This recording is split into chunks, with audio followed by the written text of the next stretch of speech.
할렐루야. 아멘. 오늘도 하나님의 은혜가 우리 모두에게 흘러 넘치기를 축복합니다. 아멘. 야, 우리 옆에 있는 분들 인사합시다. 사랑합니다. 축복합니다. 축복합니다. 네. 참 기분 좋네요. 그죠? 사랑하고 축복하는 거는 정말 좋은 말 같아요. 그냥 어디에서나 사용해도 누구도 거부하지 않는, 많이 이런 말씀을 하시고 또 그러한 삶을 살아가기를 축복합니다. 아멘. 한 학생이 음악 시험을 치게 되었습니다. 열심히 공부를 하고 암기를 하는데 외워지지 않는 부분이 있는 거예요. 그게 뭐냐 하면 슈베르트가 지은 곡은 무엇인가? 슈베르트가 지은 곡은 숭어다. 요걸 외워야 되는데 슈베르트 숭어가 안 외워지는 거예요. 그래서 한참을 외우다가 고민하다가 하나님이 지혜를 주셔서 이 연상법을 통해서 이걸 외우게 됐는데, 어떤 연상법이냐 하면 둘 다 시옷자로 시작된다는 거야. 슈베르트도 시옷, 숭어도 시옷. 슈베르트 숭어, 시옷. 그리고 쉽게 외워서 이제 시험을 보려고 딱 앉았는데 시험 문제가 이상한 게 나온 거예요. 슈베르트가 나와야 되는데 베토벤이 나온 거예요. 베토벤이 지은 노래는 무엇입니까? 고민을 하는데 슈베르트 숭어는 생각이 나는데 베토벤은 기억이 안 나. 그래서 이 사람이 하나님이 주시는 지혜로 시옷 똑같은 시옷으로 시작했으니까 베토벤은 비읍으로 시작되는 곡을 지었을 거야. 베토벤은 붕어 이렇게 썼다는 거죠. 자, 여러분, 뭐 하나를 해도 제대로 해야 되지 않겠습니까? 우리 모두가 제대로 하는 그런 성도가 되어지길 축복합니다. 맛집이 왜 맛집인 줄 아시잖아요. 뭐 하나만 잘하면 맛집이에요. 다 잘한다고 맛집이 아니고요. 다 못해도 요거 하나 잘하면 그거에 맛집이 되는 거죠. 가수가 왜 가수가 됩니까? 노래 하나 잘하면 돼요. 요즘엔 춤도 잘 춰야 되고 뭐 랩도 해야 되고 뭐 다양한 이런 그런 게 있어야 되지만 가수는 뭐니 해도 노래 잘하면 됩니다. 저는 싸이라고 하는 가수 이제 아시죠? 옛날에 빵빵빵 강남스타일 했던 그 사람. 나는 그 사람이 누군지도 몰랐어요. 근데 어느 날 이 사람이 확 뜨더니 뭐 빌보드 차트에 올라가고 막 이러는데 돈을 엄청나게 많이 벌지 않았습니까? 왜 그러냐면 노래 하나 잘 터뜨린 거예요. 이 강남스타일 하나 잘 터뜨리니까 원래는 별로 그렇게 알려지지 않았던 것 같은 느낌이 드는데 저 같은 사람에게까지도 알려질 만한 아주 유명한 가수가 되고 이제 사업가가 되는 거, 프로듀서가 되는 거죠. 유명한 과학자가 되는 것도 마찬가지거든요. 뭐 하나 이론, 뭐 연구하다가 뭐 하나 이론 하나 딱 발견하면은요, 그 사람 대박 치는 거예요. 그런 과학자가 되는 겁니다. 뭘 하나를 하더라도 제대로 하나를 해야지 인정받고, 뭘 하나를 해도 제대로 해야지 인기를 누릴 수 있게 되는 거죠. 우리 신앙생활도 마찬가지입니다. 신앙생활을 할 때 많은 부분을 우리가 감당을 하게 되죠. 그러나 정말 필요한 부분이 있는데 그걸 잘 감당해야 되거든요. 그게 뭔지를 오늘 말씀이 우리에게 일러주고 계세요. 38절 말씀을 한번 보도록 할까요? 38절 시작. 그들이 길 갈 때에 예수께서 한 마을에 들어가심에 마르다라 이름하는 한 여자가 자기 집으로 영접하더라. 아멘. 예수님께서 한 마을 어귀에 도착을 하게 되셨어요. 그러자 그 동네에 사는 마르다라고 하는 여인이 있었는데 이 여인이 선뜻 나와서 예수님을 자기 집으로 영접했다. 지금 그 얘기를 하는 거잖아요. 마을이라고 하면 많은 사람들이 모여 사는 동네입니다. 큰 집도 있고 작은 집도 있고 연세가 많으신 분도 있고 어린 아이들도 있고 다양한 수많은 사람들이 그 마을 안에 살고 있었을 거예요. 그리고 예수님이 그 마을에 오셨을 때 예수님을 다 보았겠죠.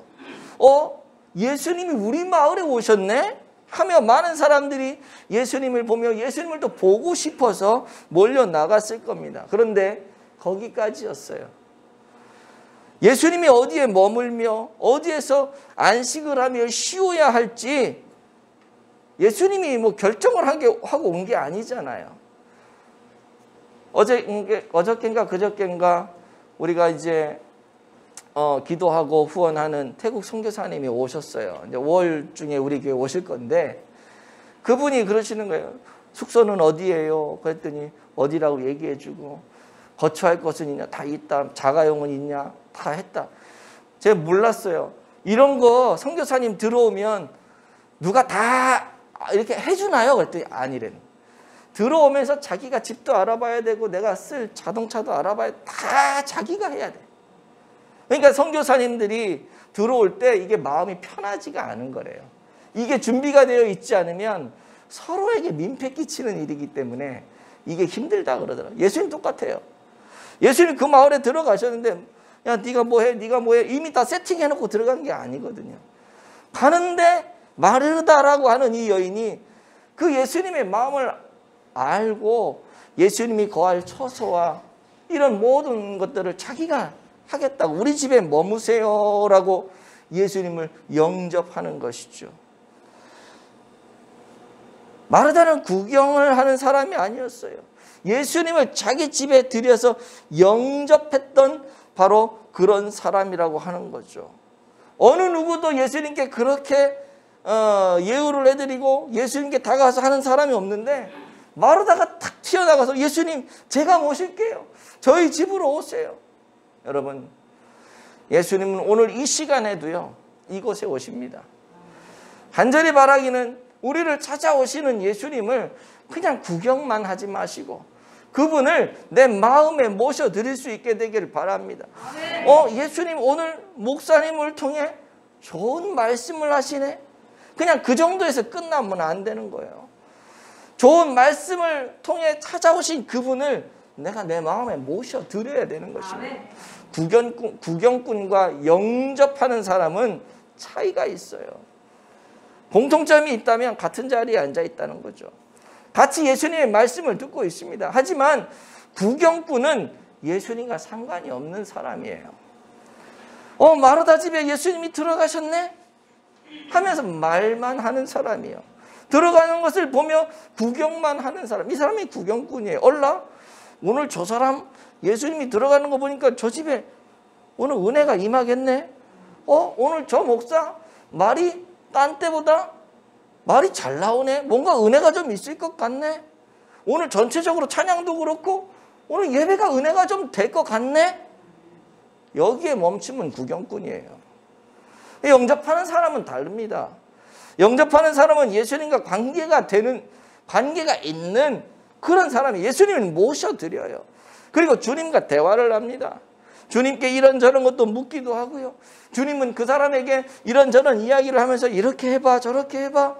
그러면서 예수님은 나를 아시고 나는 예수님에 대해서 더 많이 가깝게 알게 되는 이 관계의 질적인 변화가 일어나는 이런 관계가 되는 사람이 뭐냐? 예수님을 영접한 사람이에요. 아멘. 그런데 그게 뭐가 그렇게 중요해요, 목사님?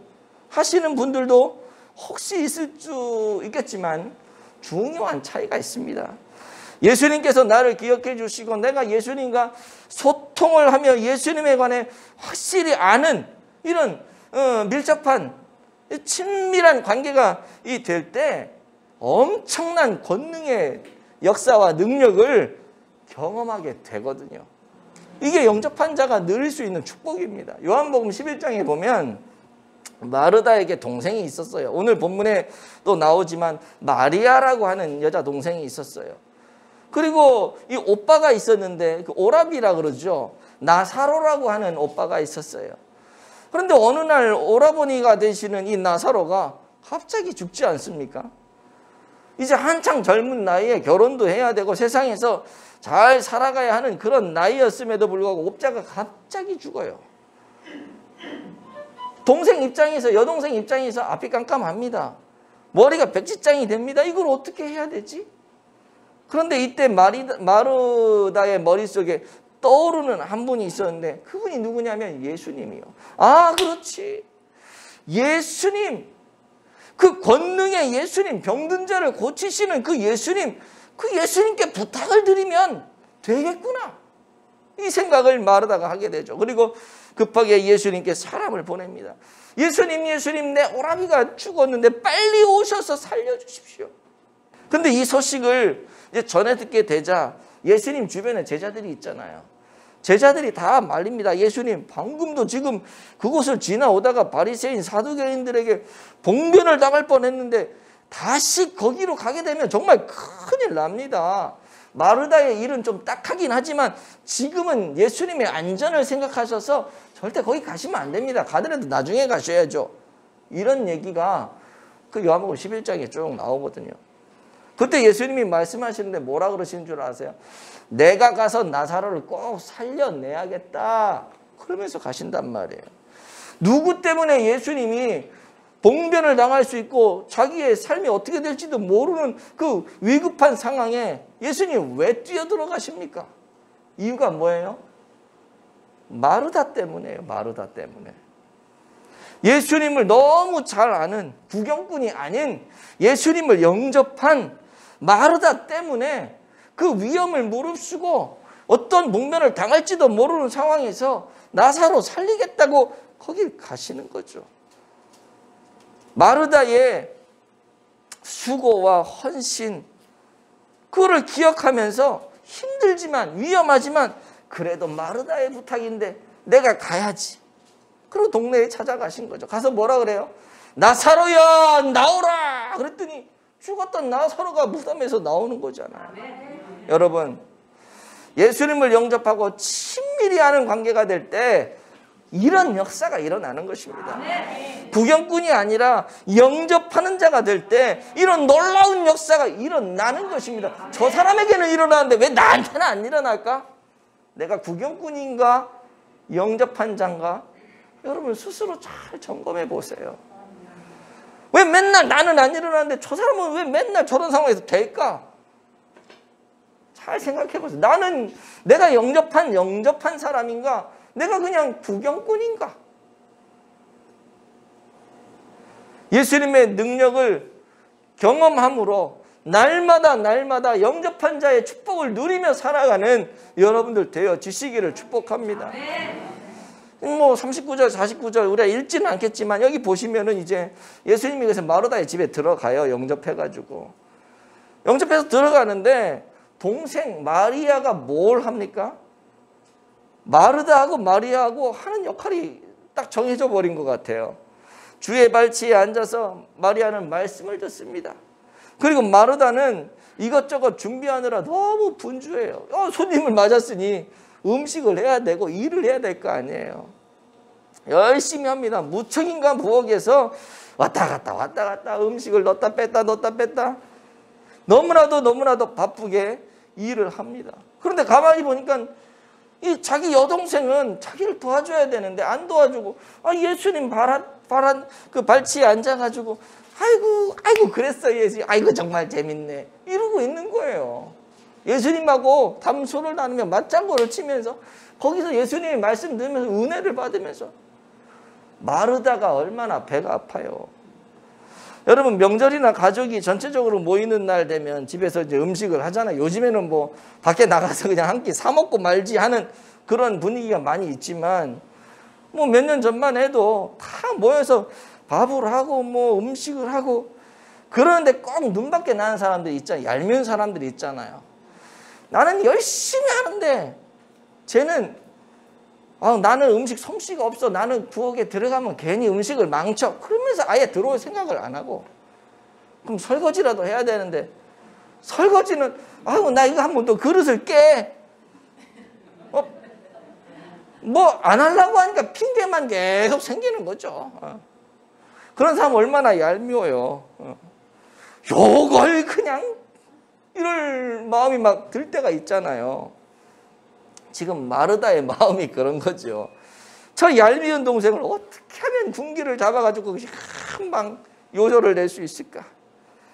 예수님과 담소 나누고 막 하하호호 하면서 마르다는 그러고 싶지 않았겠냐고요. 나도 그렇게 하고 싶지만 예수님을 막기 위해서 내가 부엌대기를 지금 하고 있는데 너무나도 얄미운 거예요, 동생이. 그때 마르다가 예수님께 말씀을 드리죠. 주님, 아니 저 혼자 일하잖아요. 지금 주님과 이야기하고 싶은데 나도 근데 동생만 저러고 있으면 이게 아니잖아요. 주님, 쟤도 좀 일하게 좀 보내세요. 너무 기호하지 말고. 이런 분위기가 연출이 된단 말이에요.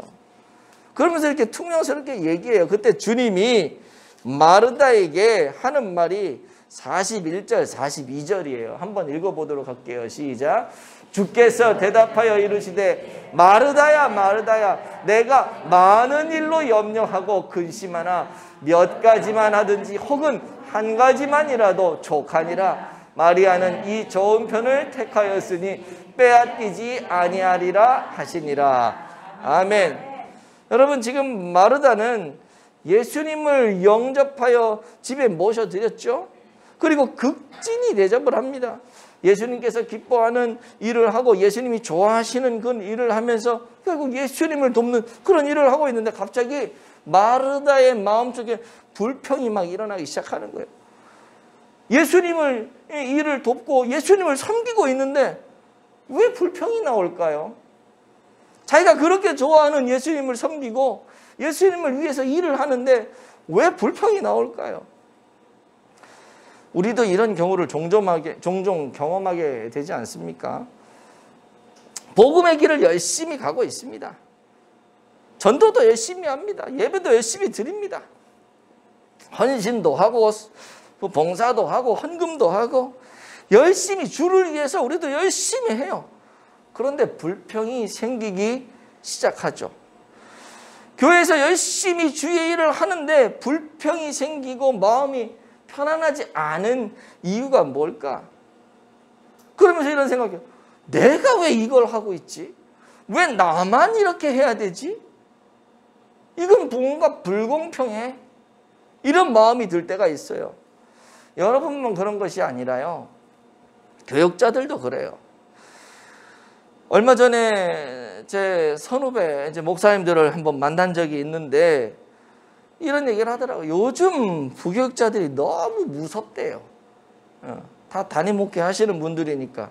나는 뭐 무서워해야 될 부교육자가 없기 때문에 하나도 무섭지 않지만 그분들이 뭐라 그러냐면 요즘 부교육자들 너무 무섭대요. 담임 목사가 부목사 눈치 본대요. 그래서 목회가 너무 힘들대요. 그래서 그냥 웃고 말았죠. 이 얘기를 들어보니까 그런 거예요. 저한테 하는 말, 이 목사, 옛날 우리가 부교육자 생활할 때하고 지금 부교육자들하고 너무 달라. 우리는 시키는 대로 다 했잖아. 하고 싶어도 말 못하고 다 했잖아. 근데 요즘 애들은 안 그래. 세대 차이가 확 난다는 거예요. 이게 일반 성도도 아니고 교육자들도 다 신세대들이잖아요. 그러니까 이게 완전 다른 거죠. 도대체 왜 그래요? 사례비가 적다고 담임 목사한테 얘기를 하고 어느 교회는 얼마 주는데 왜 이 교회는 이렇게 큰데 이것밖에 안 주냐 그러고 이런 걸 얘기한다는 거야. 우리로서는 도저히 상상할 수 없는 일을 시키면 이거를 왜 내가 해야 되냐고 그러고 이게 교육자가 해야 될 일이냐고 하고 늦은 시간까지 수요일날 금요일날 밤 늦게 이게 철야나 이런 거 하게 되면 야간 수당 달라 그러고 이게 제가 너무 나쁜 쪽으로 몰아가는 것 같은데 그런 사람들이 있다는 거예요. 안 그런 사람들이 더 많겠지. 예. 이 세대가 바뀐 거예요. 그러면서 하는 말이 내가 교육자인지 이 교회 사찰집사인지 모르겠다. 이런 얘기를 담임 목사님께 한다는 거예요. 그러니 이 얘기를 듣는 담임 목사님이 얼마나 힘들겠어요. 저 때만 해도 정말 이런 말을 하지를 못했거든요. 힘들면 내가 주를 위해 내가 열심히 헌신하니 하나님이 상 주실 거야. 이런 마음으로 일을 했단 말이죠. 그리고 그냥 내가 그런 일을 하는 것 자체가 하나님이 내게 큰 상을 주실 것이기 때문에 기쁨과 즐거움과 행복함으로 감사함으로 그 일들을 했는데 요즘엔 시대가 바뀐 거예요. 딱 5시 되면 칼퇴근해버리고. 저도 예전에 성동 그쪽에 이제 담임 목회를 하면서 그런 일이 있었어요. 교육자 면접을 하는데 제가 물었어요. 전 꼭 묻는 게 있어요. 우리 교회에서 왜 사역하려고 하십니까? 이걸 꼭 물어봐요. 그랬더니 어떤 분이 그런 얘기를 하더라고요. 지금 있는 교회는 제가 교육자 같지가 않습니다. 제가 사찰집사처럼 모든 오만 가지 잡스러운 일들을 다 하는데 이게 목회를 배운다는 생각이 안 듭니다.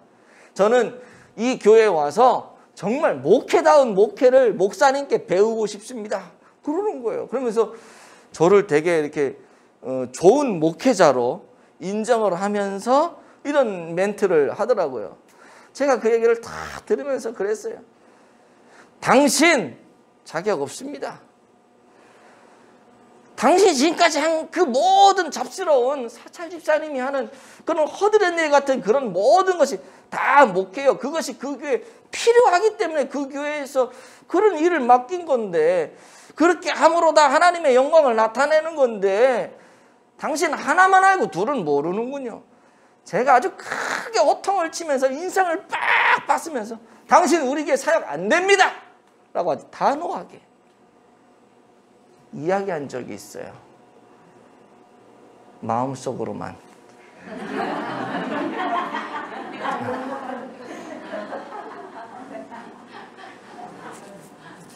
무슨 얘기를 하느냐. 이처럼 성도나 교육자나 교회 안에서 봉사를 하면서도 불평이 생기는 거예요. 다 주의 일이잖아요.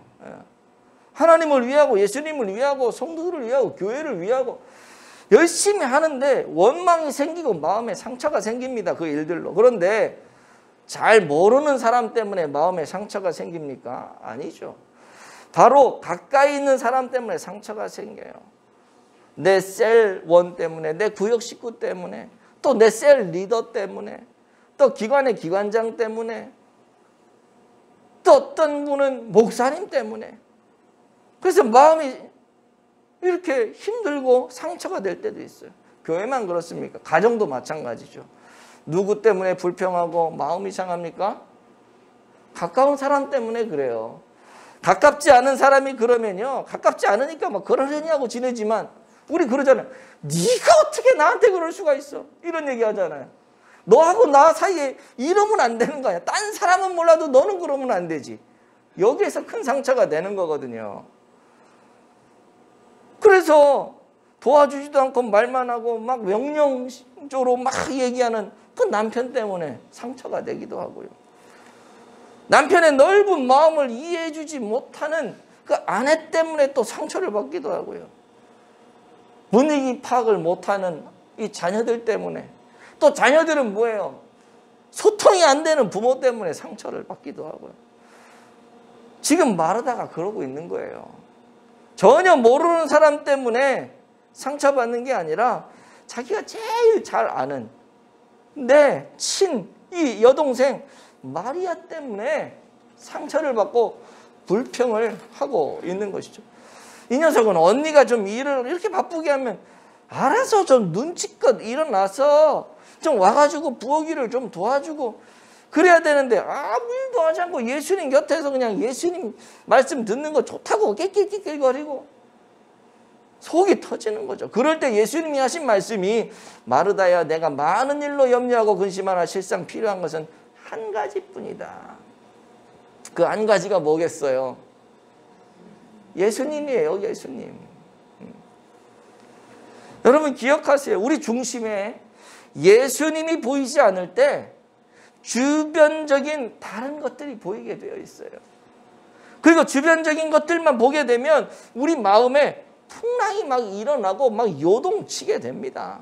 감정이 왔다 갔다 흔들리고 간절히 바라기는 딱 한 가지.